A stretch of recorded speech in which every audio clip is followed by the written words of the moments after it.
J'étais presque. Ah voilà, qu'est-ce qui peut me déranger? Ah, c'est Fred. Allô? Ça va? Ah, Fred, ça me fait plaisir de te voir. Oui, allô, je suis vraiment désolé de te déranger. Je sais que tu es en plein dans des expériences, mais là, on vient de sortir de chez cardiologue et apparemment, mon grand-père souffrirait d'une insuffisance de classe 3, voire 4, une insuffisance cardiaque. Et ils m'ont annoncé les différentes possibilités et la greffe ionique en fait partie. J'y connais vraiment rien. Il faut que tu me renseignes. Le cœur artificiel? Mais pas de problème, si tu veux, à ce sujet, j'ai deux éminents scientifiques qui peuvent en parler. Allez, je te passe en vidéoconférence.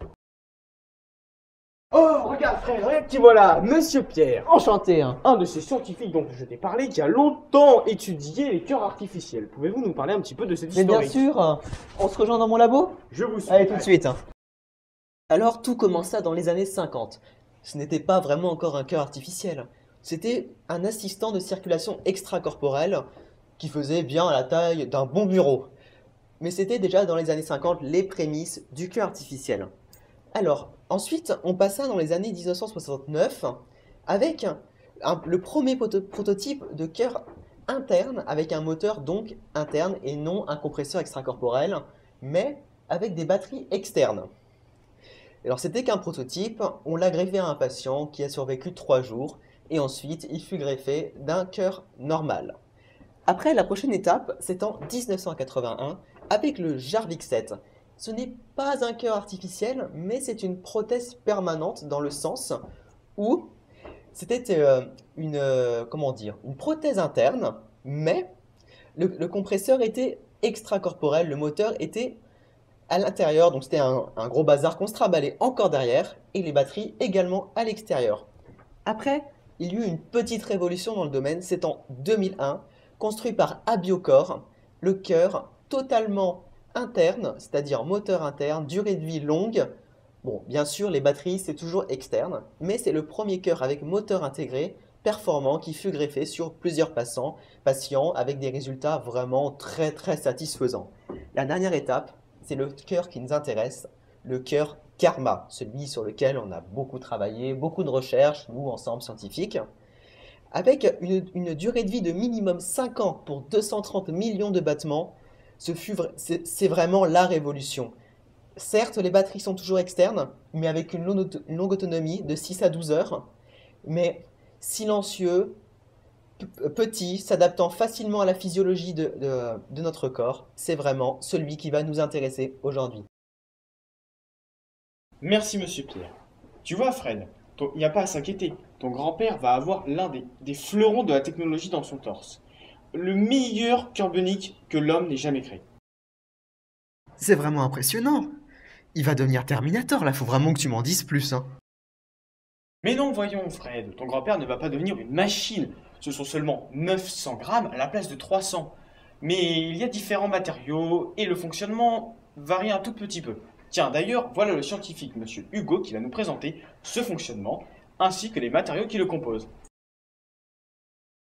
Ah, excusez-moi, j'étais en réunion avec Karma à propos des nouvelles piles. Ah, ce n'est rien, je vous attendais, Monsieur Hugo. Vous allez nous parler des matériaux et du fonctionnement du cœur bionique, c'est ça? Effectivement, mais avant toute chose, on va faire un petit rappel sur le fonctionnement d'un cœur normal.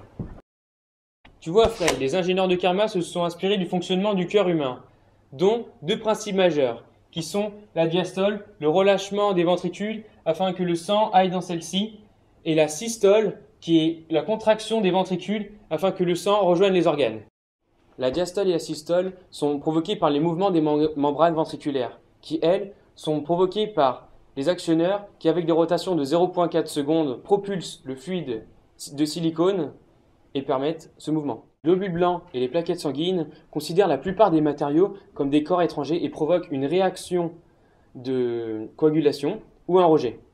C'est pour ça que les ingénieurs de Karma ont choisi des matériaux bien spécifiques. Nous allons les voir à travers ce schéma. Bah tiens, j'ai le schéma sous la main, nous allons voir ça tout de suite. Pour commencer, la coque est composée de PEEK compatible avec les tissus de la cage thoracique. C'est un polymère semi-cristallin thermostable. Il est réputé pour être très solide et résister à de hautes températures. Il possède une résistance chimique. Aucun solvant organique ne peut dissoudre le PEEK. Cependant, c'est un matériau très coûteux. L'intérieur est composé majoritairement de matière vivante, de péricarde de veau qui est riche en fibres de collagène.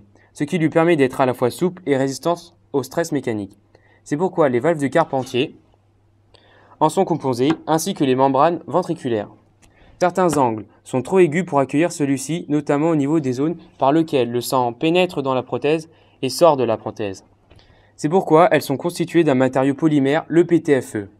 Le dacron, qui est un textile des groupes des polyesters, constitue les tubes reliant les artères de l'aorte et les artères pulmonaires.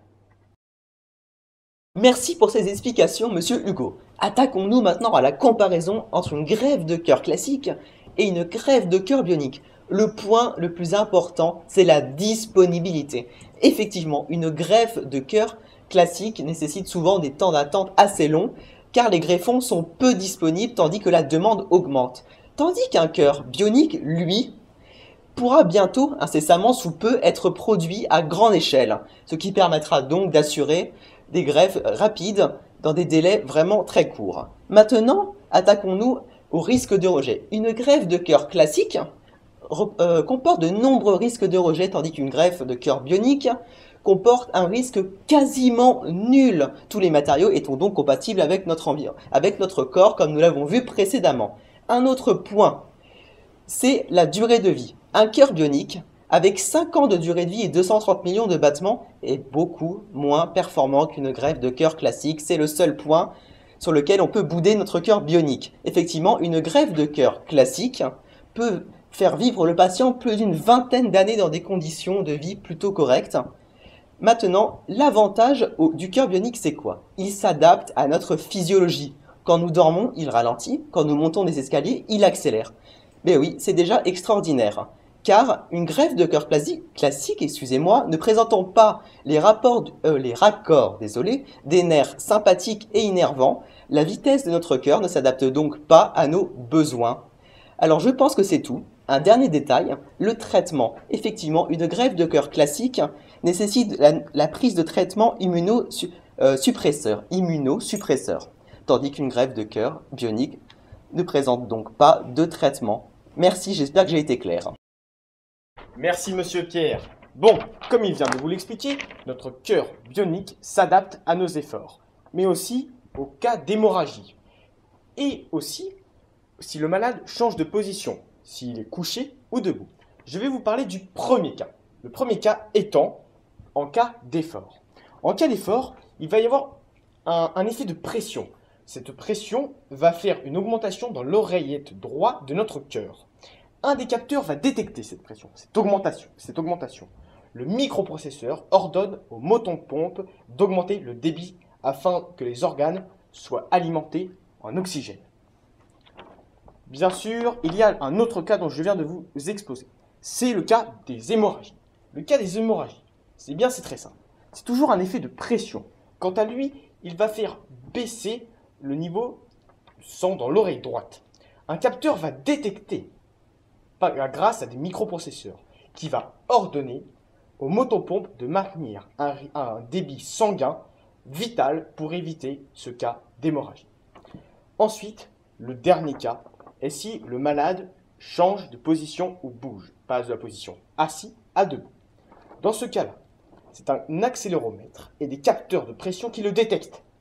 Les motopompes s'adaptent au débit sanguin et permettent aux patients de changer de position, un peu comme les efforts.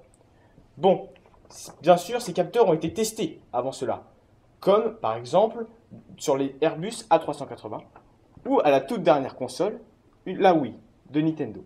Bon, je te laisse. Il y a d'ailleurs, suis bien les actualités, je crois qu'il y a un greffé il n'y a pas longtemps. Bon allez, je te laisse Fred. Bonjour chers Français, je vous informe que le patient de 75 ans de l'hôpital Georges Pompidou, qui était atteint d'insuffisance cardiaque de phase terminale, a enfin pu être greffé d'un cœur artificiel.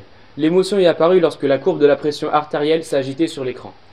Notre patient va bien et a pu voir sa famille dès le lendemain. Il fonctionne comme prévu de façon autonome, aucun ajustement manuel n'a été fait. Aujourd'hui, à cause de la taille du thorax, seulement 75% des hommes et 25% des femmes peuvent bénéficier de ce cœur artificiel. Dans quelques années, une technique chirurgicale pourra augmenter la taille de ce thorax et un projet de cœur artificiel plus petit est en cours. Et voici quelques chiffres. Il faut savoir que 100 000 personnes dans le monde sont en attente d'une greffe de cœur. En attendant que le cœur artificiel puisse se généraliser, sachez qu'une personne qui donne ses organes peut sauver 7 vies.